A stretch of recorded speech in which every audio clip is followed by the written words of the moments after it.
যাদের হৃদয়ে আছে আল্লাহর ভয় তারা কভু পথ ভুলে যায় না। আল্লাহর প্রেম ছাড়াই দুনিয়ায় কারো কাছে কোনো কিছু চায় না। রাতের আধারে যারা সিজদাতে রয়, দু চোখের অশ্রুতে নদী যেন বয়। ছলনার হাত ছানি যতই আসুক পিছনে ফিরেও তাকায় না। যাদের হৃদয়ে আছে আল্লাহর ভয় তারা কভু পথ ভুলে যায় না।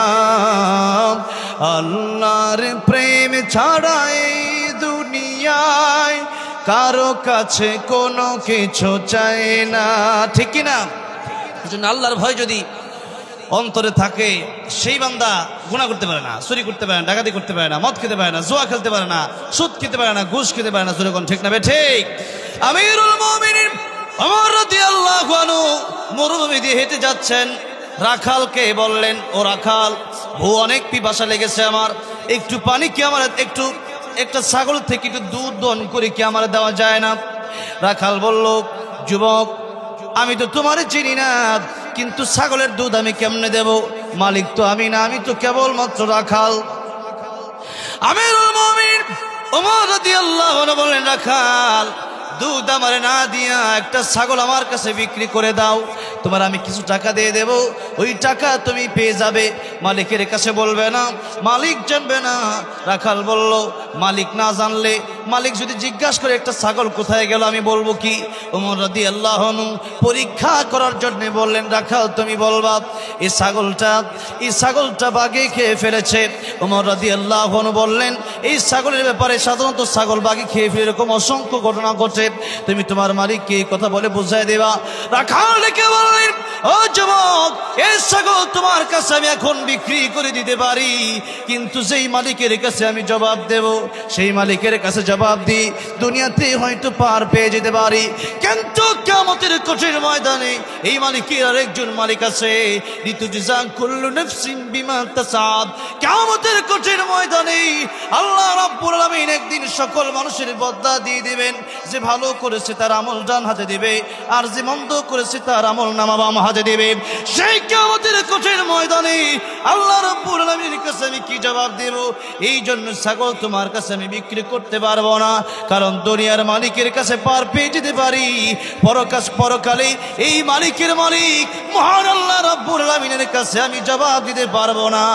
আমার এই মালিক হয়তো দেখবে না, কিন্তু আল্লাহ রাব্বুল আলামিনের চোখকে আমি ফাঁকি দিতে পারবো না। জোরে বলেন সুবহানাল্লাহ। আর আমার বাবাজির আমার, তাই আল্লাহর ভয় কেবলমাত্র তার ভিতরে থাকার কারণে সেই ব্যক্তি ছাগলটা বিক্রি করলো না। একজন রাখাল বেতনই বা কত, কিন্তু ছাগল বিক্রি করলো না। মালিকের ছাগলটা অন্যের কাছে বিক্রি করে হারাম খাইলো না। কেন খাইলো না? আল্লাহর ভয়। কার ভয়? কার ভয়? আল্লাহর ভয়। মহিলা যাচ্ছে রাস্তা দিয়ে হেঁটে, মহিলা থর থর করে কাঁপতেছে। যুবক দেখি, যুবক এমনি মহিলার সামনে রেখে বলল, মা গো, ও মা, আপনি কাঁদেন কেন? আপনি এত ভয় পাচ্ছেন কেন? মহিলা ডেকে বলছে, এই আরবের যুবকের এত নিষ্ঠুর, এই আরবের যুবকের চরিত্র এত ভয়ঙ্কর, নারী দেখলে তারা তাদের চরিত্র নষ্ট করে দেয়। আজকে তোমাকে দেখে আমার তাই মনে হচ্ছে তোমার সামনে আমি পড়ে গেলাম, না জানি আমার ইজ্জত তুমি নষ্ট করো। এবার যুবকটা ডেকে বলছেন, মা, আমি আপনাকে মা বলে ডাকলাম এই জন্য, আমি আপনার চরিত্র নষ্ট করার জন্য মা বলে ডাকি নাই। বরং আল্লাহর নবী, বিশ্ব নবী রাহমাতুল লিল আলামিন এই জাহেরি যুগকে সোনালী যুগ বানিয়ে দিয়েছেন। মা গো, আমিও আগে এমন খারাপ ছিলাম, এমন নিকৃষ্ট ছিলাম, নারীদের ইজ্জত নষ্ট করার মতো আমিও একজন যুবক ছিলাম, কিন্তু মা, আল্লাহর নবী বিশ্ব নবী রাহমাতুল লিল আলামিন বলেছেন, ও যুবক, তুমি কোন নারীর ইজ্জত সম্মান নষ্ট করতে পারো, এই নারীর ইজ্জত সম্মান নষ্ট করলে দুনিয়াতে কেউ হয়তো তোমার দেখবে না, কেবলমাত্র একজন তোমার দেখবে, আর সেই আল্লাহর কাছে একদিন তোমাকে হিসাব দিতে হবে। আল্লাহর ভয় তোমার অন্তরে রাখো। আল্লাহর ভয় তার অন্তরে রাখার কারণে এমন নিকৃষ্ট ওই যুবক ভালো হয়ে গিয়ে এমন একজন মহিলাকে মা বলে ডাকলো। মহিলা বলল, যুবক রে, তুমি যখন আমার মা বলে ডেকেছো তখন আমি বুঝে ফেলেছি তোমার চরিত্র খুবই ভালো। এই চরিত্র নষ্ট চরিত্র সুন্দর চরিত্র হয়ে গেল একটাই কারণে, সেটা হলো যুবকের অন্তরে আল্লাহর ভয় ঢুকে গেছে। কার ভয়ে ঢুকে গেছে? জোরে বলেন, কার ভয়ে ঢুকে গেছে? কিফিল এমন কোন গুনাহ নাই যে এই গুনাহ জীবনে করে নাই। নবীজি হাদিস শরীফের ভিতরে কয়েকবার নবী হাদিস সাহাবায়ে কেরাম রাদিয়াল্লাহু আনহুম আজমাইনকে শুনিয়েছে। নবীজি বলেছেন এই কিফিল এমন কোন গুনাহ নাই যে এই গুনাহ করে নাই। একদিন তার একজন চাচাতো বোন আসতো তার কাছে, ও কিফিল একটু কয়টা টাকা মানে তুমি দাও, এই টাকা পয়সা নিয়ে আমি তোমার কাছ থেকে ঋণ চাই। কিফিল এমন লোক ছিল সুদ লেনাদেনা করতো, সুদ দিত সেই কিফিল। এবার কিফিল বলল, ও মহিলা, ও আমার বোন, আমি তোমাকে টাকা দেব যদি তুমি আমার সুদ দাও। মহিলা বলল, সুদ আমি কেমনে খাবো? ফাদানু বিহারবিন মিনাল্লাহি ওয়া রাসূলিহি। সুদ দেওয়া নামে এত বড় ভয়ঙ্কর গুনাহ, আল্লাহ রাসূলের সাথে আল্লাহ রাসূলের সাথে যুদ্ধ করার পরিণাম। এই জন্য আমি সুদ দিতে পারবো না, সুদ দিতেও পারবো না। ও কিফিল, আমার তুমি কিছু টাকা পয়সা ধার দাও। এমন সময় কিফিল বলল, টাকা পয়সা ধার তোমার আমি দিতে পারবো, তবে একটা শর্ত আছে, তুমি আমার সাথে অমুক তারিখে জিনায় লিপ্ত হয়ে যাবা। নারী রাজি হয়ে গেল জিনার জন্য। একদিন যখন সময় হয়ে গেল, কিফিলের সাথে যখন জিনার জন্য রুমে ঢুকে গেল, কিফিল দেখতেছে মহিলা থরথর করে কাঁপতেছে, চোখের পানি ছেড়ে দিয়ে কাঁদতেছে। কিফিল দেখি বলল, ও বোন, ও মহিলা, তুমি কেন কান্দো? তুমি তো আমার কাছে স্বেচ্ছায় রাজি হয়েছে, টাকা পয়সাও তো তুমি নিয়েছো। মহিলা ডেকে বলল, বিপদে পড়ে টাকা নিয়েছি, তোমার কাছে এসেছি। আমি জিনার জন্য তো আমার ইচ্ছা ছিল না, আমি কোনোদিন মানুষের সাথে জিনা করি নাই, আজকে তোমার সাথে আমি জিনা করব। আল্লাহর কাছে কঠিন কিয়ামতের ময়দানে কি জবাব দেব? আমার অন্তরে আল্লাহর ভয় ঢুকে গেছে। এমনি কিফিল দাঁড়ায় গেছে, দেখি বলল, বোন রে, আমি তোর সাথে এসেছিলাম জিনা করার জন্য, কিন্তু তুমি জীবনে কোনোদিন জিনা করো নাই। আমি সারা জীবন মদ পান করে যে জিনা করেছি, সুদ খেয়েছি, ঘুষ খেয়েছি, এত গুনাহের ভিতরে থেকেও আমার অন্তরে আল্লাহর ভয় ঢুকলো না। আল্লাহর ভয় যেহেতু অন্তরে ঢুকে গেছে, তাই আমি আর তোমার সাথে জিনা করতে চাই না। ও আমার বোন, ও মহিলা, এই মুহূর্ত থেকে আমি তওবা করে নিলাম। এই যে এখন জিনা ছেড়ে দিলাম, আর কোনোদিন জীবনে জিনা করব না। আর তোমাকে যে টাকা পয়সা দিয়েছিলাম, ওই টাকারও আমার কোনো দরকার নাই। আল্লাহর জন্য তোমার আমি টাকা পয়সাগুলো দান করে দিলাম। যখন সুবহানাল্লাহ, টাকা পয়সাগুলো দান করে দিল। পরের দিন হাদিস শরীফের ভিতরে এসেছে, কিফিল চলে গেল দুনিয়া থেকে। একটা গম দিয়েছে, ওই গমের ভিতরে কিফিল চলে গেল। কিফিল যখন চলে গেল, লোকেরা এসে এবার বলতে থাকলো, কিফিল বড় খারাপ, লোকটা মরছে, বড় ভালো হয়েছে। কিন্তু আল্লাহর পক্ষ থেকে কে যেন তার দরজার সামনে লিখে দিয়ে গেছে, কিফিল তওবা করেছে, আল্লাহ রহমান, আল্লাহ রহিম। কিফিলের তওবা আল্লাহ রাব্বুল আমিন কবুল করেছে। কিফিলের তওবা কবুল করার কারণে আল্লাহ রাব্বুল আমিন কিফিলকে মাফ করে দিয়েছে। এই কিফিলকে যদিও তোমরা এখন নিকৃষ্ট বলো, খারাপ লোক বলো, কিন্তু কিফিল এমন তওবা করেছে, তার তওবা আল্লাহ রাব্বুল আমিন কবুল করে তাকে জান্নাতের মালিক বানায় দিয়েছে। জোরে কোন সুবহানাল্লাহ। কেবলমাত্র আল্লাহর ভয়। ফুজাইল ইবনে আয়াজ রাহমাতুল্লাহ আলাইহি ডাকাতি করে, সারা ডাকাতি করে যাচ্ছে রাস্তা দিয়া। যখন রাস্তা দিয়া যাচ্ছে, এমন সময় শুনলো, আলাম ইয়ানি লিল্লাযীনা আমানু আন তাখশা কুলুবুহুম লিযিকরিল্লাহ। এখনো আর কতদিন পর্যন্ত ডাকাতি করবা, চুরি করবা, মদ খাবা, আল্লাহর নাফরমানি করবা? আল্লাহর ভয় কি এখনো তোমার অন্তরে ঢুকে নাই? এখনো কি তোমার আল্লাহর ভয় অন্তরে ঢুকে নাই? কবর কি যেতে হবে না? মূর্তি কি হবে না? আল্লাহর দরবারে কি হিসাব দিতে হবে না? কোরআন শরীফের আল্লাহর ভয়ের কেবলমাত্র একটা আয়াত শুনে এবার ফুজাইল ইবনে আয়াজ কারি সাহেবের দরজার সামনে গিয়া ডাকতে শুরু করলেন। কারি সাহেব দরজা খোলেন। কারি সাহেব দরজা খুলে দেখলেন ফুজাইল ইবনে আয়াজ রাহমাতুল্লাহ আলাইহি। ফুজাইল ইবনে আয়াজ তখন তো আল্লাহর ওলি ছিল না, ডাকাতের সর্দার ছিল। ডেকে বলল, আপনি কেন এসেছেন? ফুজাইল ইবনে আয়াজ বলল, আয়াতটা তুমি আরেকবার শোনাও। আরেকবার শোনানো হলো। তাকায় দেখা গেল ফুজাইল ইবনে আয়াজ চোখের পানি ছেড়ে কাঁদতেছে। ডেকে বলা হলো, আপনি কেন কাঁদেন? আপনি না ডাকাতের লিডার, ডাকাতের সর্দার? ফুজাইল ইবনে আয়াজ রাহমাতুল্লাহ আলাইহি বলল, কাঁদি এই জন্য, কারণ হলো এতদিন পর্যন্ত আমি ডাকাতি করেছি, আল্লাহর নাফরমানি করেছি, মানুষকে কষ্ট দিয়েছি, মানুষের হক নষ্ট করেছি, কিন্তু আজকে কোরআন শরীফের একটা আয়াত শুনেই আল্লাহর ভয় আমার অন্তরে ঢুকে গেছে। আমি আর ডাকাতি করতে চাই না, মানুষকে কষ্ট দিতে চাই না। কিয়ামতের ময়দানে আল্লাহর দরবারে আমি কি হিসাব দেব?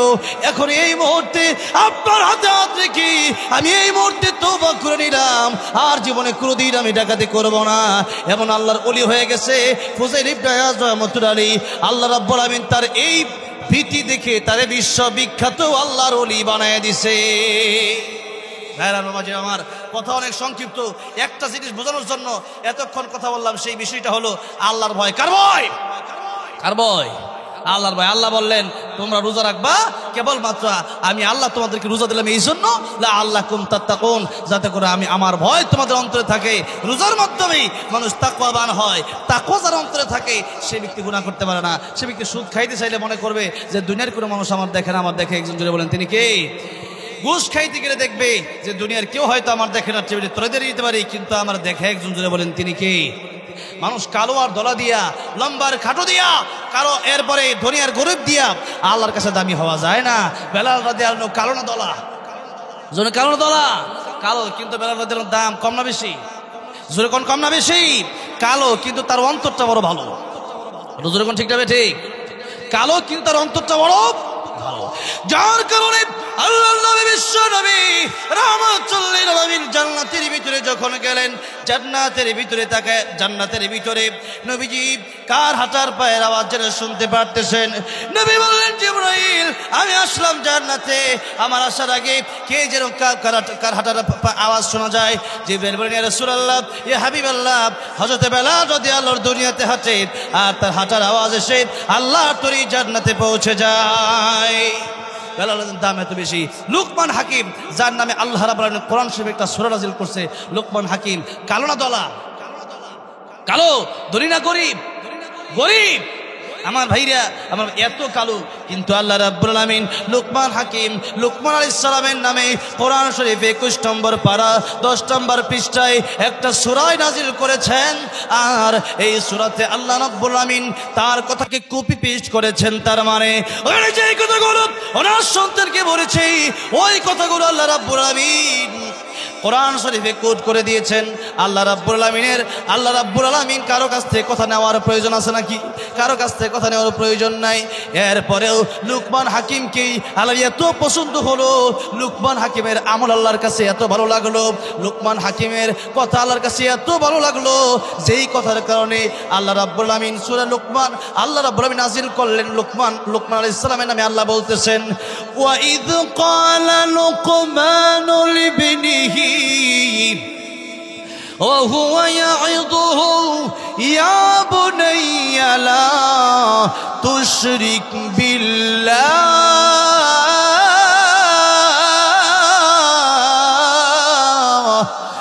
إن الشرك لظلم عظيم।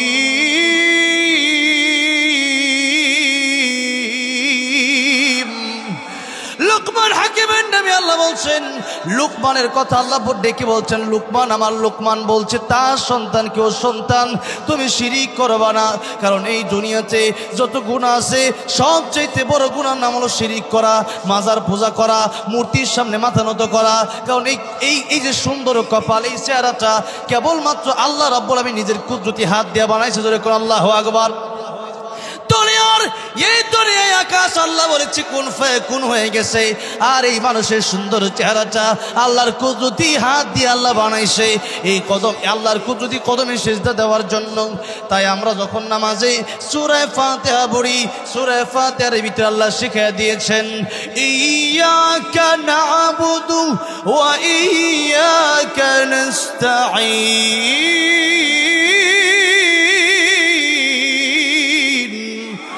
আমরা বলি আয় আল্লাহ রাব্বুল আলামিন ইয়্যাকা না'বুদু, আমরা কেবলমাত্র তোমার ইবাদত করি, আর ওয়া ইয়্যাকা নাস্তাঈন, আর কেবলমাত্র তোমার কাছে আমরা সাহায্য চাই।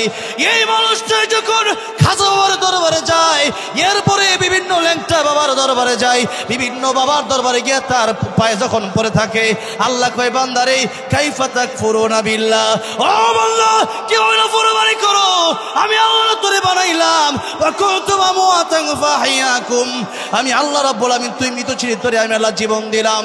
আলা তাআলাল ইনসান حين من الدهر لم يكن شيئا مذكورا, আল্লাহ বলেন বান্দারে ছিলি তুই জিরো, আমি আল্লাহ রাব্বুল আলামিন তোরে বানায় দিলাম হিরো। কত মানুষ এই দুনিয়াতে আসে মৃত, এই মানুষগুলা মৃত আসে এই জন্য তার বাবা মা তারে ঘরে রেখে দেয় না, তার নেতা তারে দাম দেয় না, এই দুনিয়ায় তার কোনো দাম থাকে না। ইঞ্জিনটা চলে গেলে হাইরে হাইরে হাই ডাব্বাটা পয়রা রবে এই যে দুনিয়ায়, ইঞ্জিন চলে যাবে, এই খালি ডাব্বার কোনো দাম থাকবে না। লাশাই মানে কিচ্ছু না, নাই লাশাই মানে কিচ্ছু নাই, এই খালি বডির কোনো দাম নাই। এই জন্য আল্লাহ রাব্বুল আমিন বলেছেন ইয়াউমা লা ইয়ানফাউ মালু ওয়ালা বানুন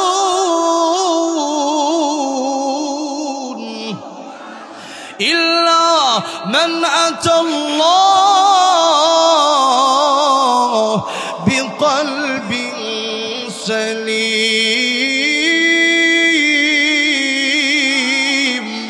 আল্লাহ বললেন ও দুনিয়ার মানুষেরা, তোমাদের টাকা পয়সা ধন সম্পদ সন্তানাদি এগুলা দিয়ে কোনো লাভ নাই, অন্তরটারে ভালো করো। এই দুনিয়ায় সুন্দর চেহারাওয়ালা বহু লোক আছে, তারাও জাহান্নামে যাবে।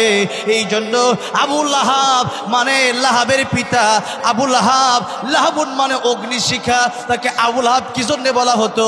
তার চেহারা এত সুন্দর ছিল, তার চেহারা ছিল বড় লাল, এই জন্য তারা বলা হতো লালের বাপ। আবুন মানে বাপ, আর লাহাবুন মানে অগ্নিশিখা, আগুনের মাথা লাল হয়।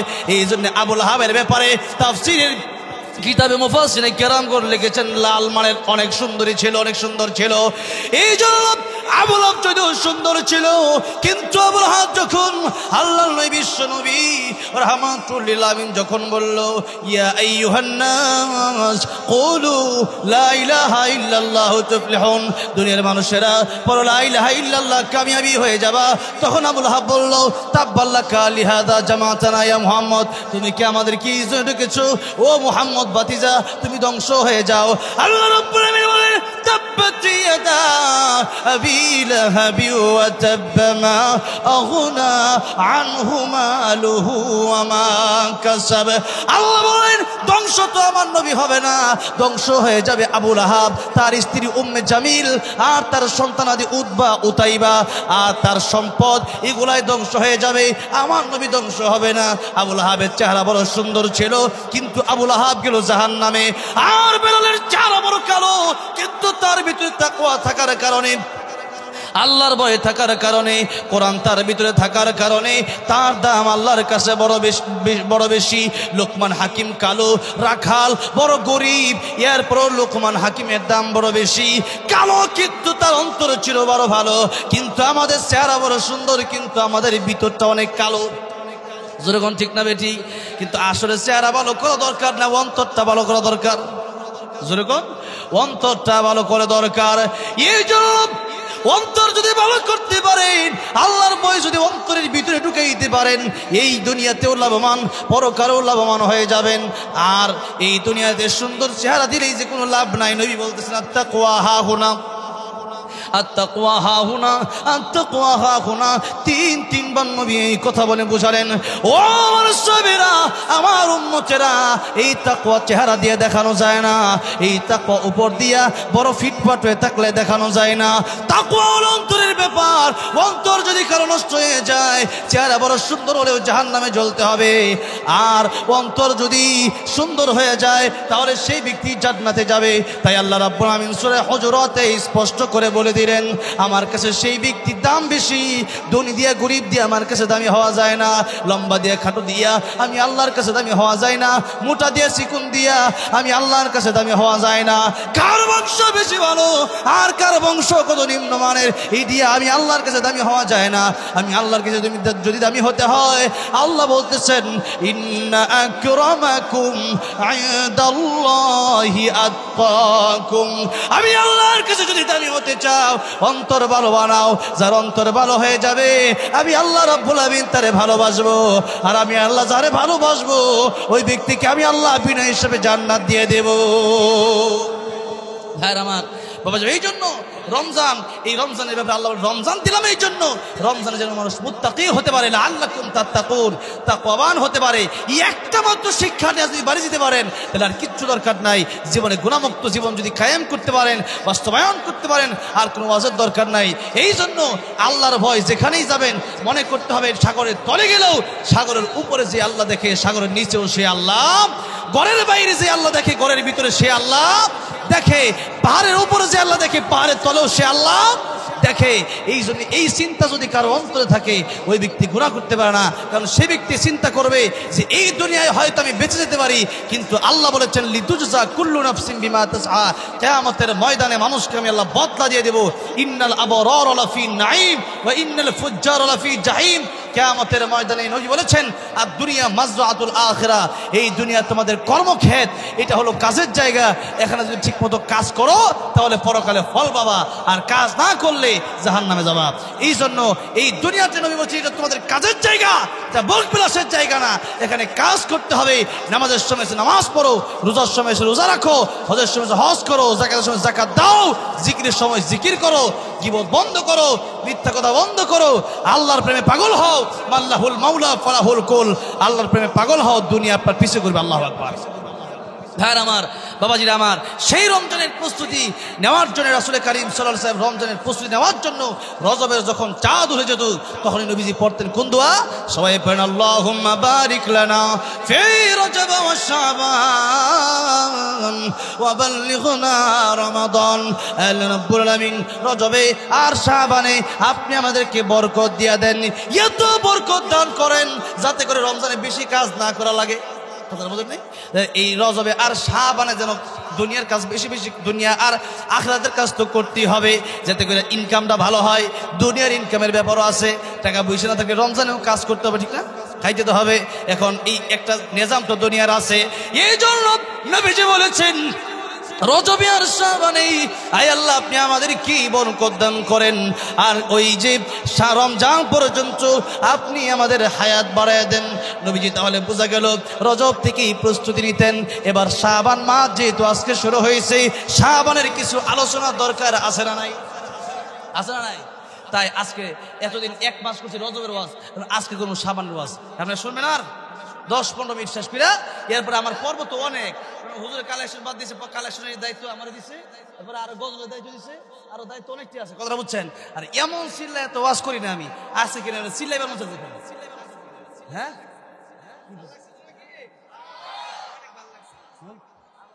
না, এটা কইতাছি পরে শেষ করে লইতা।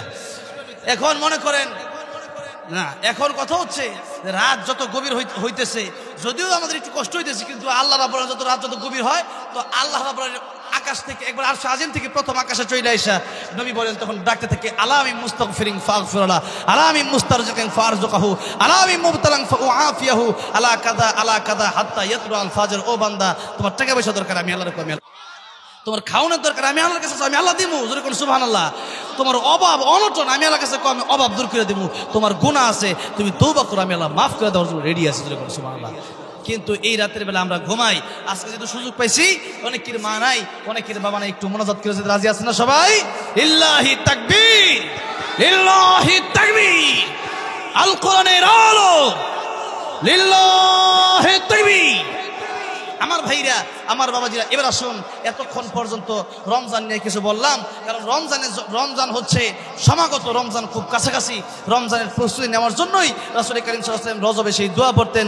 আর শাবান মাসে কি করতেন? শাবান মাসের ব্যাপারে নবীজি বলতেছেন শাবানুশ শাহরি ওয়া রমাদান শাহরুল্লাহ। নবী বলেন শাবান আমার মাস, রমজান আল্লাহর মাস, সুবহানাল্লাহ। শাবানকে নবী নিজের দিকে নেসবত করছে, যার সাথে যার সম্পর্ক তার দামটা কম না বেশি? মনে করেন কোরআন শরীফের সাথে একটা রেহাল লাগছে, মনে করেন বড় দামি খাট, এই খাটের সাথে সারাদিন পাও লাগে, কিন্তু কেউ সালাম করে? কিন্তু একটা রেহালের সাথে পাও লেগে গেছে, তখন সালাম করে না কেন? তার সাথে কোরআন শরীফের সম্পর্ক। একটা 500 টাকা দামের কাপড় পরে গেছে, কেউ ওটা সালাম করে? সালাম করে না, উল্টা পাড়ায়, কোনো সমস্যা নাই, একটা সাইদ্দর পাড়ায়, যেরকম ঠিক না ঠিক। কিন্তু একটা 10 টাকা দামের গিলাফ যখন কোরআনের সাথে লেগে গেছে, গিলাফ যখন পায়ের সাথে লেগে গেছে, তখন গিলাফ চমা দেয়, যেরকম ঠিক না ঠিক। এই জন্য যেমনিভাবে একটা কোরআন শরীফের সাথে বলা হয়েছে না যে সুহবতে সলেহতুরা সলেহকুনাত, সুহবতে তলেহতুরা তলেহকুনাত, সৎসঙ্গে স্বর্গবাস, অসৎসঙ্গে। এই জন্য সঙ্গ হতে হবে ভালো, সঙ্গ হতে হবে কি ভালো। আল্লাহ বলছেন তোমাদের বন্ধু হবে 3 জন, আল্লাহ, রাসূল আর ইমানদার যারা নামাজ পড়ে, এরা হবে তোমাদের বন্ধু। কে বলছে? আল্লাহ। কারণ বন্ধু যদি 2 নম্বর হয়, তাহলে বন্ধু মদ খেলে হই বন্ধু মদ খা, বন্ধু বিড়ি খেলে আরেক বন্ধু বিড়ি খায়, যেরকম ঠিক না ঠিক। ছোটবেলায় একবার যখন আমি হিফজ শেষ করলাম, 2010-12 সালের কথা হবে, আরো 10-12 বছর, মানে এক যুগ আগের কথা বলতেছি, তখন আমার একদিন আমার বন্ধুরা কইতেছে মদ খাই, বিয়ার একটা অনুষ্ঠান হইতেছে পাশের, মদ খান, তোরা খাইতারস, আমি খাবো না, কারণ তোরা আল্লাহর হিসাব দিবি কি আমি জানি না, কিন্তু আমি আল্লাহর কাছে হিসাব দিব কেমন, ঠিক না ঠিক, আমি মদ খাবো না, আমার তো আমার আল্লাহ দেখবে। ভাইয়ার আমার, বাবাজিরা আমার, সেই জন্য এই যে সম্পর্ক, এই যে দুস্তি, এই যে বন্ধুত্ব সবার সাথে করা যাবে না। সম্পর্ক হতে হবে ভালো, সম্পর্ক হতে হবে নামাজের সাথে, সম্পর্ক হতে হবে কোরআনের সাথে, সম্পর্ক হতে হবে আমার নবীর সাথে, সম্পর্ক হবে আমার আল্লাহর সাথে, যেরকম ঠিক না ঠিক। তাহলে আপনার দাম বাড়বে, আর নাহলে দাম বাড়বে না। এই কোরআন শরীফের সাথে যারা সম্পর্ক রাখছে, এরা মরে গেছে, এরা দুনিয়া থেকে চলে গেছে, কিন্তু এদেরকে মানুষ স্মরণ করে, যেরকম ঠিক না ঠিক। আল্লামা আহমদ শফী রহমতুল্লাহ আলাইহি যখন যত বয়স বাড়ে, কোরআন শরীফের সাথে যারা সম্পর্ক রাখে, তাদের যত বয়স বাড়ে তাদের দামও বাড়ে। আর যারা কোরআনের সাথে সম্পর্ক নাই, দুনিয়ার টাকার সাথে সম্পর্ক, দুনিয়ার ক্ষমতার সাথে সম্পর্ক, একদিন এমনও হয় ক্ষমতা থাকে না, একদিন এমনও হয় বাড়ি থাকে না, টাকা থাকে না, এমনকি নিজের ছেলেরা অনেক সময় দাম দেয়। এমন অসংখ্য মন্ত্রী এমপি আমি নিজে দেখছি। সুতরাং যেহেতু ক্ষমতার সাথে সম্পর্ক রাখলে একসময় দাম থাকে না, আর কোরআনের সাথে সম্পর্ক রাখলে, আল্লামা আহমদ শফী রহমতুল্লাহ 103 বছর বয়সে লক্ষ লক্ষ মানুষ তার জন্য পাগল ছিল, যেরকম ঠিক না ঠিক। আল্লামা সাইদ রহমতুল্লাহ আলাইহি 13 বছর কারাগারে থেকে এরপরে তাকে শহীদ করা হলো, মানুষ কিন্তু তার পাগল, যেরকম ঠিক না ঠিক। কেন? তারা তাদের সম্পর্ক ছিল আল্লাহর কোরআনের সাথে। আল্লাহর কোরআনের সাথে যার সম্পর্ক থাকবে, তার দাম কমবে না বাড়বে? কমবে না বাড়বে? তাফসিরে মাজারির লেখক কাজী আল্লামা সানাউল্লাহ পানিপতি রহমতুল্লাহ তিনি লিখেছেন, তিনি বলেছেন ইন্ডিয়াতে এক ব্যক্তি ছিল, সে তার শেষ বয়সে সে গামছা বিক্রি করে, আর একদিন একটা লোক কোরআন শরীফ বাজার দিয়ে নিয়ে যেতেছে, আর বলতেছে যে একটা কোরআন শরীফ, কে আসো, এই কোরআন শরীফটা 3 টাকা মূল্য দিয়া এটা হাদিয়া নিবা। তখন ও বললো যে ঠিক আছে, 1 টাকা আমার কাছে আছে, আর 2 টাকা আমি নিয়ে আসতেছি। অনেক কষ্ট করে টাকা জোগাড় করে, ওই সময় অনেক আগের ঘটনা, 3 টাকা দিয়ে একটা কোরআন শরীফ বাড়িতে নিছে। কিন্তু ওই ব্যক্তি কোরআন শরীফ পড়তে পারে না। কি পারে না? পড়তে পারে না।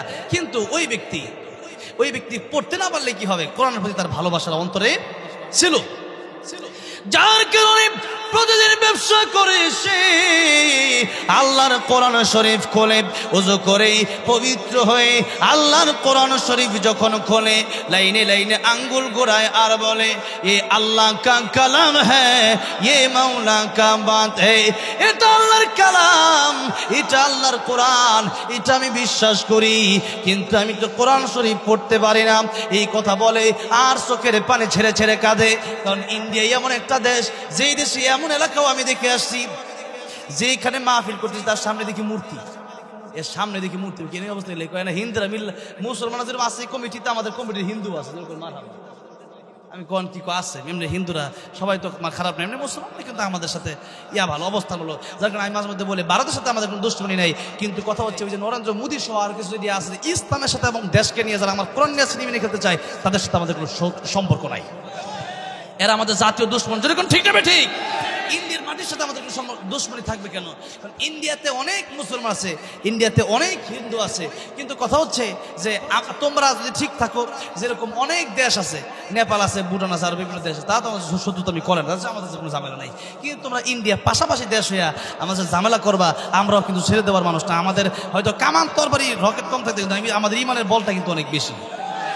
সুতরাং এই জন্য আমার সাথে লাগতে আসতে কোনো লাভ নাই। এই ভারত একটা দেশ, এই দেশে আমাদের শত্রুতার লাভ কি? আমাদের বন্ধুত্ব থাকলে ভালো, কিন্তু এরা আইসা প্যাঁচ লাগায় ফেলে দিবে, তোরা ফেস দিবেন, তোর ফেস তোর পস্তাছে আঙ্গুর কি, তোরা কলকাতা ঢুকতে তোদের হোটেল নষ্ট হইতেছে আঙ্গুর কি, যেরকম ঠিক না বেঠে?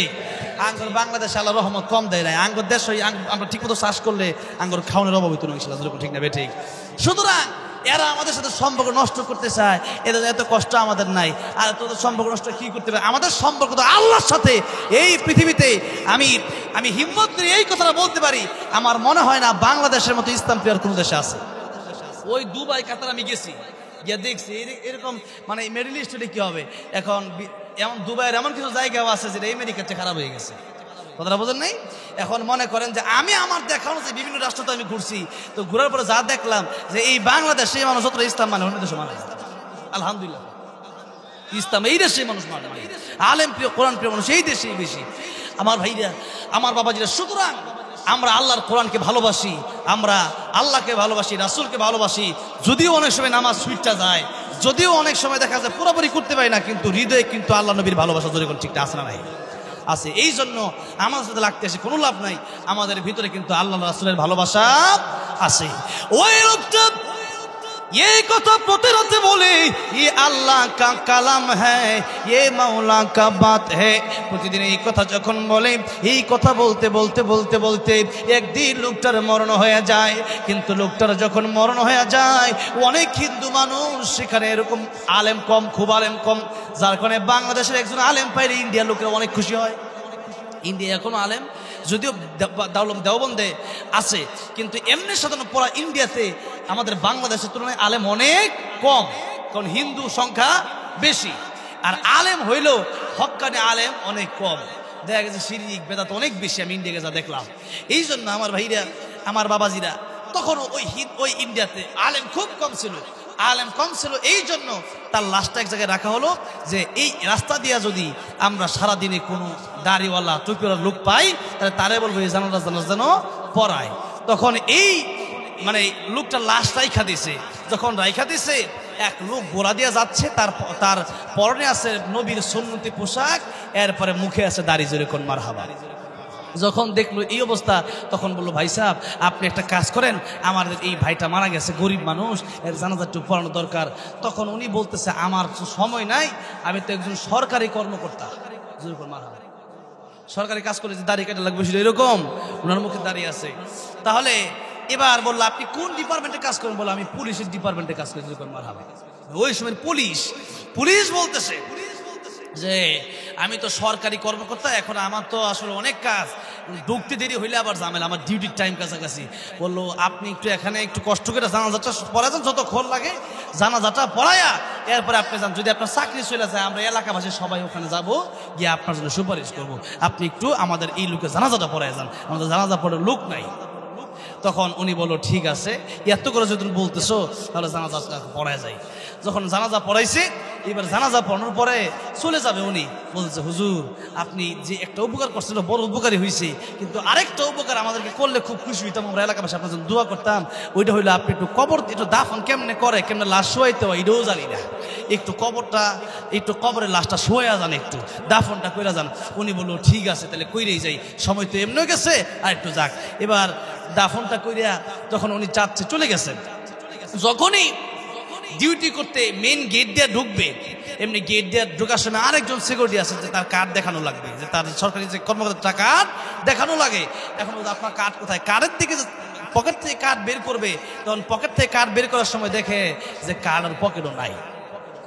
তখন এই ব্যক্তি চিন্তা করলো যে কার্ডটা মনে হয় ওই যে দাফন করে আসছে, মাটি দেওয়ার সময় কার্ডটা পড়ে গেছে হয়তো ওই কবরে। ওই এলাকায় আবার আসছে, আবার আইসা বলতেছে, এলাকাবাসীরা কি করা যায়, এই যে এখানে আসলাম, আমি তো কবর দিয়ে গেলাম, কিন্তু আমার তো একটা বড় বিপদ হয়ে গেছে, চাকরি টানাটানি, আমার তো আইডি কার্ড হারিয়ে গেছে। বলছি, কার্ড আমার সরকারি কার্ড, এই কার্ড না দেখাইতে বলে তো আমার গেটে ঢুকিয়ে দিতেছে, কি করা যায়? এখন আমারটা কবরটা আবার খোদা দরকার, এখন কোনো গুরুত্বপূর্ণ জিনিস যদি পুরা যায় কবরে, ওইটা ওঠার জন্য কবর আবার খনন করা জায়েজ আছে। এখন বললো যে এটা তো এই মাসালাও তো আমরা জানি না, কি করবো? মাসালা আমি জানি, আমি খুঁজতে পারবো, আপনি যদি পারেন আপনি করেন। এবার ওই পুলিশ কর্মকর্তা কবরের পাশে গিয়া আস্তে আস্তে করে কবরটা যখন খনন করলো, কবর খনন করার পরে কবরের ভিতরে যেই মাত্র আইডি কার্ডের জন্য মাথাটা ঢুকায় দিছে, এমনি তাকে দেখতেছে অল্প সময়ের ভিতরেই কবর জান্নাতের বাগান হয়ে গেছে। আতরের গ্রাম পেতেছে আর ফুলের বাগান দেখতেছে কবরের ভিতরে। এবার ওই আল্লাহর বান্দা পুলিশ কর্মকর্তা কবর থেকে উঠতেছে আর বলতেছে আল্লাহু আকবার, আল্লাহু আকবার। কি দেখলাম, কি দেখলাম, এই দাফন না করলে তো হয়তো দেখা হইতো না। আল্লাহ আমারে কে দেখালো কবরটা জান্নাতের বাগান হয়ে গেছে, আমি কি দেখলাম। এই কথা বলতে বলতে যখন বের হলো, লোকেরা বলল হুজুর এত আশ্চর্য আপনার লাগতেছে, আপনার চেহারা কেমন যেন হয়ে গেছে, আপনি আসলে কি দেখেছেন, কি জন্য এত জোরে জোরে আল্লাহু আকবার বলতেছেন? আগে ছিলেন একরকম, এখন দেখা যায় আপনার চেহারা কেমন যেন কান্না কান্না ভাব হয়ে গেছে, এর কারণটা কি? এবার লোকটা ডেকে বলল আমি যা দেখেছি আমি তোমাদের কাছে কিভাবে বলি, তার কোনো আত্মীয় স্বজন আছে কিনা বলো। এবার বলা হলো তার মা বাবা দুনিয়ায় কেউ না, একটা মাত্র মেয়ে আছে। ঘরের বাহির থেকে ডাক দেওয়া হলো, সালাম দেওয়া হলো, বলা হলো ও মা তোমার কাছে আমি এসেছি। মেয়েটা ডেকে বলল আমার বাবা ছাড়া তো আমার কেউ মা বলে ডাকে না, আপনি কে গো? আমার বাবার মৃত্যুর পরেই আমাকে মা বলে ডাক দিলেন, আপনি একটু আপনার পরিচয় দিবেন। এবার পুলিশ কর্মকর্তা ডেকে বলতেছেন ও মা তোমার বাবার লাশ আমি দাফন করেছি, আমি তোমার বাবার জানাজা পড়াইছি, তোমার বাবার ব্যাপারে তোমার কাছে আমি একটা কথা জানতে আসছি, তুমি কি আমার কিছু কথা বলবা? মেয়েটা বল আমার বাবার মৃত্যুর পরে মা বলে আর কয়জন ডাক দিছে, আপনি তো আমার মা বলে ডাক দিলেন, আর আমার বাবার বিপদের সময় আমার বাবার জানাজা আপনি পড়িয়েছেন, আমার বাবার দাফন আপনি করেছেন। সুতরাং আপনার সাথে আমি পর্দার ভেতর থেকে একটু কথা বলতে চাই, পর্দার বাইরে আসতে পারবো না, পর্দার ভিতর থেকেই বলবো, কি বলতে চান বলেন। এবার পুলিশ কর্মকর্তা ডেকে বলল ও মা তোমার বাবার কি এমন ছিল একটু কি আমারে বলবা? এবার আমি চোখের পানি এসে ডাক দিয়া বলল ও পুলিশ কর্মকর্তা আল্লাহর প্রিয় বান্দা, আপনি তো আমার বাবার জানাজা পড়িয়েছেন, আমার বাবা একজন গরিব মানুষ, তেমন কোনো টাকা পয়সা ছিল না, একটা ভালো ঘরও আমাদের ছিল না। ও আল্লাহর বান্দা আমার বাবা কোরআন শরীফ পড়তে পারতো না, কিন্তু আমার বাবা কোরআন শরীফের উপরে হাতটা বোলাইতো আর বলতো আল্লাহ এটা তোমার কথা, এটা তোমার কালাম, তোমার কোরআন শরীফ আমি বিশ্বাস করি, কিন্তু আল্লাহ রাব্বুল আমিন তো পড়তে পারি না। আল্লাহ রাব্বুল আমিন আমি তো তোমারে বড় ভালোবাসি, আমি তোমার কোরআন রে বড় ভালোবাসি। এই যে আমার বাবা চোখের পানি ছেড়ে ছেড়ে কথা বলতেন, যাই বলতে বলেছেন এমনি ডেকে বললো ও মা তোমার বাবার এই ইবাদতটা আমার আল্লাহর কাছে বড় পছন্দ হয়েছে, এই জন্য তোমার বাবার কবরটা আমি যখন খনন করলাম আমার আইডি কার্ড নেওয়ার জন্য, তখন দেখলাম তোমার বাবার কবর জান্নাতের বাগান হয়ে গেছে। হ্যাঁ আমার বাবাজির আমার কেবলমাত্র কোরআন শরীফকে পড়তে পারে না, কেবলমাত্র বলছে আল্লাহ আমি তো পড়তে পারতেছি না, কিন্তু আমি তো তোমার ভালোবাসি, আমি তো কোরআন শরীফকে ভালোবাসি, আল্লাহ তোমার কালাম, আল্লাহ রাব্বুল আমিন আমি তো তোমার খুব ভালোবাসি। এই যে কথাটা বলতো এটাই আল্লাহর কাছে বড় ভালো লাগছে। এই জন্য ছোটো ছোটো আমল কেউ ছাড়া যাবে না, ছোটো ছোটো গুনাহ করা যাবে।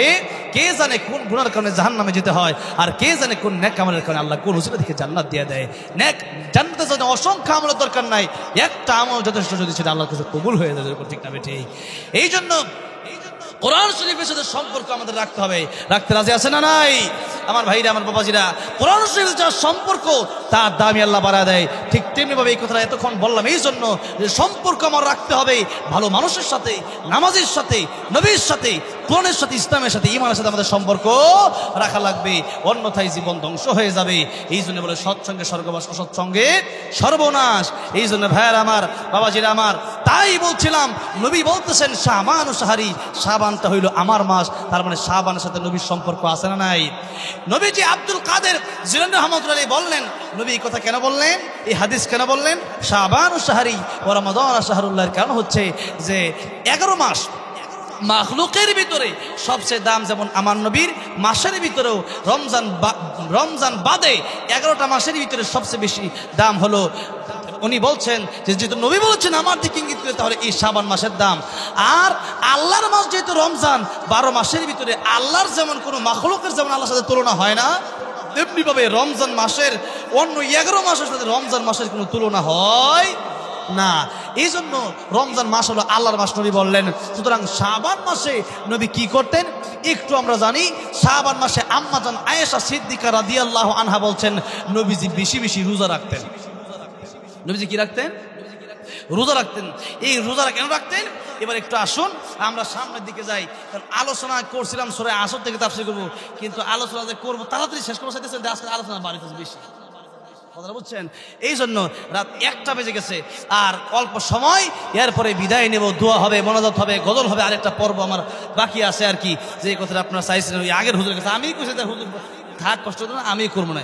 তো এই জন্য আর কয়েকটা মানে কাজ বাকি আছে আমার। তাই এবার আসেন সামনের দিকে যাই।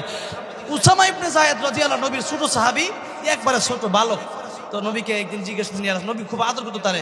তো নবীকে জিজ্ঞেস করলে, ইয়া রাসূলুল্লাহ এই শাবান মাসে আপনি এত রোজা রাখেন যে রমজান ব্যতীত আর কোনো মাসে এত রোজা রাখেন না, কারণটা কি? নবী বলল 2টা কারণ। যখন কয়টা কারণে? 2টা কারণ আমাদের জানার দরকার আছে না নাই? তাহলে আমরাও কালকে থেকে বেশি বেশি রোজা রাখবো বলি ইনশাআল্লাহ। খালি রমজান মাসের রোজা নবী তো ফরজ, আর শাবানেও নবী 12 মাসের ভিতরে রমজানের পরে সবচেয়ে বেশি রোজা রাখতেন কোন মাসে বলেন? শাবান মাসে। কোন মাসে? শাবান মাসে। এই জন্য উসামা ইবনে যায়েদ রাদিয়াল্লাহু আনহু যখন জিজ্ঞাসা করলেন নবী বলতেছেন 2টা কারণে। কয়টা কারণে? 2টা কারণে। নবী বলেন উসামা রে, 1 নাম্বার কারণ হলো আমি এই শাবান মাসে বেশি রোজা রাখি। এর কারণ হলো এই শাবান মাসে আল্লাহ রাব্বুল আমিন মানুষের হিসাব নেন এই শাবান মাসে। এই জন্য এই মাসে আমি রোজাদার অবস্থায় যেন আল্লাহর কাছে আমার হিসাবটা যায়, এই জন্য আমি রোজা রাখি। 2য় কারণ ছিল, প্রথম কারণ হলো আল্লাহর নবী বিশ্ব নবী রাহমাতুল লিল আলামিন বলছেন যে শাবানের মাসের পরের মাস হলো রমজান মাস, আর শাবানের আগের মাস হলো রজব মাস। এই রজব মাসের ব্যাপারে আল্লাহ বলেছেন আরবাতুল হুরুম, রজব মাসকে আমি আল্লাহ সম্মান দিয়েছি, আল্লাহ রাব্বুল আলামিন আমাকে সম্মান দিয়েছেন। এই জন্য এই মাসে মানুষ ইবাদত বেশি করে। আর রমজান মাস হলো এটা হচ্ছে সব মাসের শ্রেষ্ঠ মাস, তাই এই মাসের দাম বেশি। আর শাবান মাস এই মাসটাকে মানুষ অবহেলা করে কাটায়, যার কারণে আমি চাই এই মাসে আমি বেশি বেশি রোজা রাখতে। এই মাসে বেশি বেশি রোজা রাখার কারণে আমার উম্মতেরাও যেন এই মাসে বেশি বেশি রোজা রাখে। কে বলেছেন? রাসূল কারীম সাল্লাল্লাহু আলাইহি সাল্লাম। একটা কারণ হলো 2 মাসের মাঝখানে একটা মাস শ্রেষ্ঠ মাস, আরেকটা মাস সম্মানিত মাস রজব, এবং রমজানের মাঝখানের মাস শাবান। এই মাসে মানুষ অবহেলা করে কাটায় যে রমজান আসুক এরপরে আবার ইবাদত করব, কিন্তু এই অবহেলা করার মতো দুনিয়াতে আসি নাই। দুনিয়ার প্রত্যেকটা সময় হলো গুরুত্বপূর্ণ সময়, যেরকম ঠিক না বেটি? এই জন্য আল্লাহ রাব্বুল আমিন ওয়াল আসর বলেছেন, সময়ের কসম কেটেছেন। সময়ের বড় দাম, সময়ের বড় মূল্য, সময়ের বড় তোমরা সময়কে মূল্য দাও আমার ভাইরা, আমার বাবাজিরা। এই জন্য আল্লাহর নবী বলেছেন এই সময়টা অবহেলা করে মানুষ কাটায়।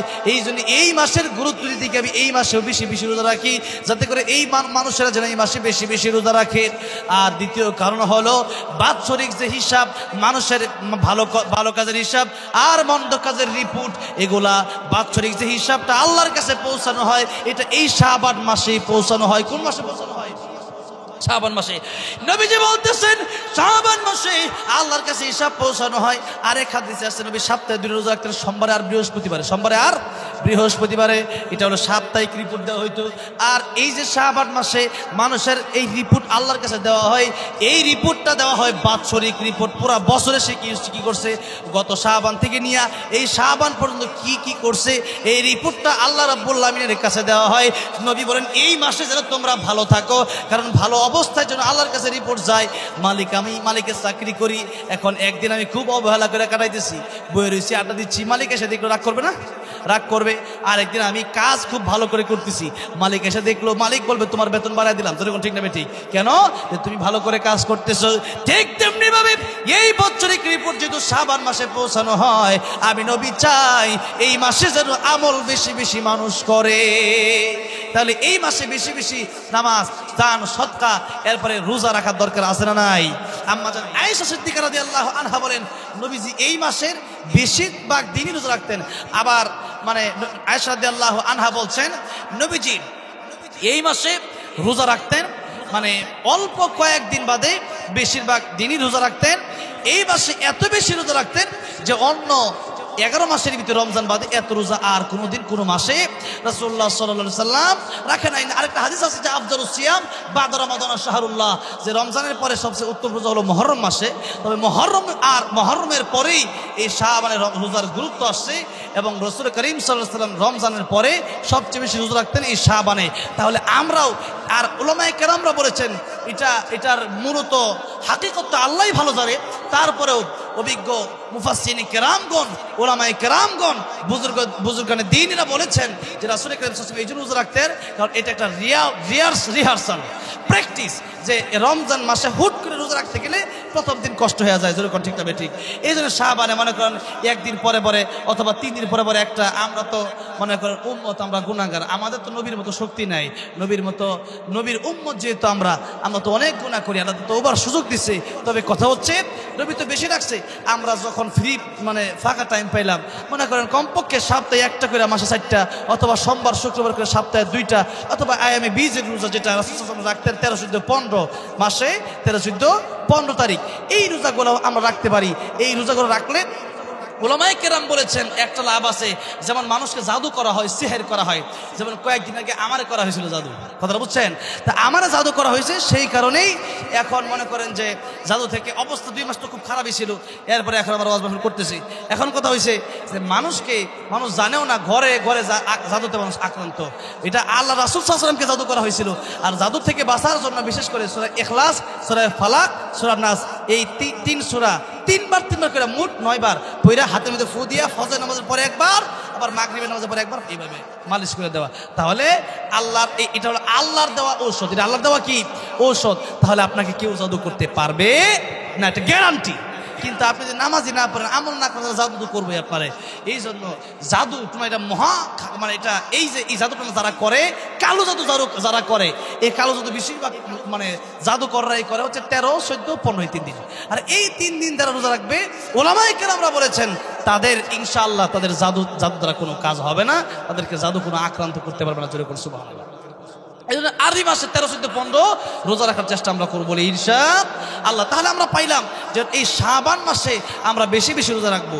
শাবান মাসের এটা তো প্রথম দিক দিয়ে এবং মাঝখানের সবটা বেশি বেশি রাখবো। আবার আমরা কি করি, শেষের দিকে গিয়ে রাখি। শেষের দিকে রাসূল করিম সাল্লাল্লাহু আলাইহি সাল্লাম রাখতেন না কেন? যে একেবারে শেষের দিন বা শেষের 1, 2 দিন 3 দিন রাখলে একবারে টানা রমজান হয়ে যাবে এবং শাবান রমজানের মতোই হয়ে যাবে, সাদৃশ্য যেন না হয়। এই জন্য রমজানের থেকে যে একটু আলাদা হয়, এই জন্য শাবান মাসে রাসূল করিম সাল্লাল্লাহু আলাইহি সাল্লাম লাস্টে কয়েকদিন বাদ দিতেন। কিন্তু রোজা রাখার সিস্টেম হলো প্রথমে বেশি, আবার মাঝখানেও বেশি, লাস্টে একটু খালি রাখা, যাতে করে আবার রমজান থেকে নতুন করে শুরু করা যায়। আমার ভাইরা, আমার বাবা, তাহলে আমরা প্রথমেই পাইলাম শাবান মাস নবীর মাস, তাই এই মাসে আমল বেশি বেশি করা। দ্বিতীয় নম্বরে আমরা পাইলাম যে এই মাসে নবী বেশি বেশি রোজা রাখতেন, তাহলে আমরাও বেশি বেশি কি করব, রোজা রাখবো। 3 নাম্বার কাজ হলো এই মাসে আমরা তওবা করব। জুড়ে বলেন, আমরা 3 নাম্বার কি করব, তওবা করব। তওবা মানে হচ্ছে এই জীবনে আপনাকে কিছু কাজ করতে হবে। যেমন প্রথমে আপনাকে অপরাধ স্বীকার করতে হবে। আমার সাথে এক মন্ত্রীর মাহফিল ছিল ওই যে টাঙ্গাইলে, এটা কয় যে আমি পাপী না, লতিফ সিদ্দিকী, এটা কয় আমি পাপী নই, আমার জীবনে কোনো পাপ নাই। জুড়ে করলাম নবী যদি তওবা করে 100 বার, হ্যাঁ তো পাপ নাই, কথাটা বুঝছেন? তাহলে আমি পরে কইলাম যে হ্যার বাড়িতে মাহফিল ছিল, হ্যার স্কুল কলেজে মাঠ, আমি কইলাম হ্যাঁ জুতাটা খেলকে বাইরে কি এর মন্ত্রী দাঁড়ি নাই, 24 গুণ থেকে আমার কোনো গুণাই নাই। আমি তো তোর জীবনে গুণা নাই, তুই বুঝবি কি? অনেকে কোন হাদিস থেকে কাজ করেন, তুই কোরআন শরীফ পারস যে কইতে? আমার ভাইরা, আমার তাহলে এই পাপ নাই বলা যাবে না, পাপ আমার ইচ্ছায় অনিচ্ছায় হয়ে যাচ্ছে। রাসূল করিম সাল্লাল্লাহু আলাইহি ওয়াসাল্লাম তিনি 100 বার তওবা করতো, আর তার উম্মত হিসাবে আমাদের কমপক্ষে 100 বার তওবা করার দরকার আছে না নাই? আছে। কিন্তু আমরা তো তওবা করি না, আমরা গুনাহ করে শুধু করি। তাই আল্লাহ রাব্বুল আমিন বলতেছেন, কুল ইয়া ইবাদিয়াল্লাযীনা আসরাফু আলা আনফুসিহিম লা তাকনাতু মির রাহমাতিল্লাহ ইন্নাল্লাহা ইয়াগফিরুদ দুনুবা জামিআ ইন্নাহু হুয়াল গফুরুর রহিম।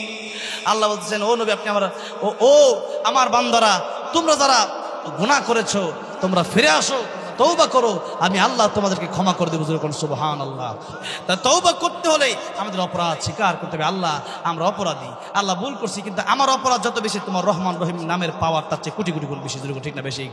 আল্লাহ আমি গুনাহ করতে ভালোবাসি, তুমি ক্ষমা করতে ভালোবাসো, তুমি না গফুর, তুমি না রহমান, তুমি না রহিম। এইভাবে যখন মানুষ দোয়া করে আল্লাহ সইতে পারে না, আল্লাহ বলেন বান্দারে তোর চোখের পায়ে নাকের ডগার আসার আগে আগে আমি তোর জিন্দগি গুনাহ মাফ করে দেব। তাহলে আল্লাহর কাছে ক্ষমা চাওয়ার দরকার আছে না জুড়ে বলেন? কিন্তু আমরা গুনাহ যেমন করি ক্ষমাটা এমন চাই না। আমার ভাইরা, অপরাধ স্বীকার করতে হবে বাবাজিরা। 2 নম্বর অনুতপ্ত হতে হবে না, এটা খুব খারাপ কাজ ছিল। 3 নম্বর এই পাপ বন্ধ করে দিতে হবে। আজকে করছেন কালকে গিয়ে আবার গুনাহ করেন, কালকে করছেন পরে না আবার গুনাহ করেন, তাহলে হবে না। 4 নম্বরে ওই পাপকে ঘৃণা করতে হবে, যেটা ঘৃণিত কাজ, এটা আমার দ্বারা সম্ভব না। 5 নাম্বার ওই পাপ না করার ওয়াদা আল্লাহর কাছে করতে হবে। আর এটা হলো আল্লাহর সাথে তওবা। আর সাবধান, কোনো বান্দার হক যদি মেরে খেয়ে থাকেন, বান্দার হক না দিলে, মানুষকে থাপ্পড় দিয়েছেন, মানুষকে কষ্ট দিয়েছেন, মানুষের টাকা মেরে খাইছেন, রিক্সাওয়ালা টাকা ভাড়া দেন নাই, ওইটা কিন্তু আল্লাহ কোনোদিন মাফ করবে না। ঠিক না ঠিক? এই জন্য আল্লাহ রাব্বুল আলামিনের ক্ষমা যদি পেতে চান, আল্লাহর হক আল্লাহ মাফ করতে পারে, কিন্তু বান্দার হক আল্লাহ মাফ করবে। ভাইয়ের আমার, এই হলো তওবা, এই হলো 3 নাম্বার ফর্মুলা। কারণ এই মাসে যেহেতু আল্লাহর কাছে আমাদের ইবাদত নিয়ে যাওয়া হয়, নবীজি হাদিস শরীফের ভিতরে বলেছেন বাৎসরিক ইবাদত। এখন কোনো বান্দা যদি তওবা করে ভালো হয়ে যায়, আল্লাহ বলবেন যা গুনাহ লেখা আছে সব বাদ দিয়ে তার লাগে শুধু নেকি লিখে দাও। জোরে করে সুবহানাল্লাহ। কেন? যে আমার বান্দার রিপোর্টে তো তিনি কেমন আছে জানি না, কিন্তু এখন তো তওবা করছে। তওবা করছে মানে নবীজি বলতেছেন আত্তাইবু মিনাজ যামবি কামান লা যামবালা। যে ব্যক্তি তওবা করলো সে ব্যক্তি কেবলমাত্র মায়ের পেট থেকে জন্ম নিল। জোরে করে সুবহানাল্লাহ। নিষ্পাপ বাচ্চা, তার কোনো গুনাহ নাই। জোরে করে সুবহানাল্লাহ। এই জন্য আমার ভাইরা, আমার বাবাজিরা, তওবা আমাদের প্রতিদিন করা দরকার, প্রতিদিন করা দরকার। কারণ যত বেশি তওবা করব আল্লাহ তত বেশি খুশি হয়। আল্লাহ যে এই মা বাপ এত দয়া এত ভালোবাসে, কিন্তু মা বাপ কয় না, মানে বেয়াদবি করলে কয় না আয় তোরে মাফ করে দিব, ডাকে না, কেমন ডাকে ডাকে না, কিন্তু আল্লাহ কয় বান্দা আয় তোরে মাফ করে দেওয়ার জন্য আমি রেডি। এরপরও বান্দা গাফেল হয়ে আল্লাহ ডাকে না। যেরকম ঠিক না বে ঠিক? কিন্তু আল্লাহ তো গুনাহ মাফ করে দেওয়ার জন্য ডাকতেছে, বান্দা গুনাহ করে ফেলছস, ভুল হয়ে গেছে, ক্ষমা চা। এই জন্য এই মাসে যেহেতু আল্লাহর কাছে বাৎসরিক রিপোর্ট চলে যাবে আমাদের সবার, তাই এই মাসের শুরুতেই আজকে রাতেই আল্লাহর কাছে খাঁটি তওবা করার দরকার আছে না নাই? আমার ভাইরা, আমার বাবাজিরা, তাই তওবা করার আগে কিছু ভালো কাজ করা দরকার। যত ভালো কাজ করে এরপরে তওবা করে আল্লাহ খুশি। যেমন তওবা করার আগে 2 রাকাত নামাজ পড়লে ভালো। যেরকম ঠিক না ঠিক? তওবা করার আগে 2 রাকাত নামাজ পড়েন, একটু কোরআন শরীফ পড়েন, একটু আল্লাহ জিকির করেন, একটু দান সদকা করেন, তাহলে ভালো। কারণ ভালো কাজটা কইরা তওবা করেন যে আল্লাহ একটু খারাপ করছে, এখন তো ভালো একটা করছি, দেখো আল্লাহ, আল্লাহকে দেখানো। এই জন্য ভাইয়েরা আমার, বাবাজিরা আমার, নবীজি হাদিস শরীফের ভিতরে বলেছেন ইদা মাতাল ইনসান ইনকাতা আনহু আমালুহু। মানুষ যখন মরে যায় তখন তার সমস্ত আমল মানে বন্ধ হয়ে যায়। ইল্লা বিন সালাসাতিন, 3টা আমল বাকি থাকে। একটা হলো সদকায়ে জারিয়া। 1 নম্বর সদকায়ে জারিয়া। এই জন্য আজকে তওবার আগে আমরা একটু সদকায়ে জারিয়া করতে চাই। মসজিদের জন্য আজকে অনেকের মা নাই, বাবা নাই। আমি প্রথমে 30 জন লোক চাইবো, 30,000 টাকা।